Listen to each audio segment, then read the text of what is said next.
Hello viewers, আসসালামু আলাইকুম। আশা করি সবাই ভালো আছেন। আজকে আপনাদের সাথে আমি আমার কিছু রান্নার রেসিপি শেয়ার করব।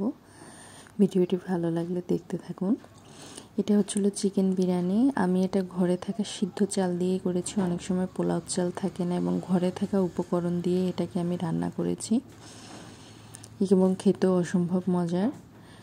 এখন তো রমজানের সময়, এজন্য আমি বেগুনি এবং আলুর চপের রেসিপিও আপনাদের দেখাচ্ছি এখানে। এর ভিতরটাও অনেক পারফেক্ট হয়েছে এবং খেতেও অসম্ভব মজার।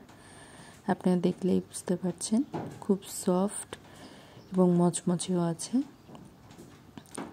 এবং ভিতরের পুরটাও ঠিক আছে পুরোপুরি। এটা হচ্ছিল ঝরঝরে পোলাও, সাথে মুরগির রোস্ট এবং মুগ ডাল দিয়ে, মুরগির হাড় দিয়ে রান্না করা। এটাও খেতে অসম্ভব দারুণ মজার এবং দেখতেও অনেক সুন্দর। এখন আমি যেটা রান্না করেছি এটা হলো খিচুড়ি এবং চিকেন কষা। এটাও খেতে খুবই মজার এবং লোভনীয়।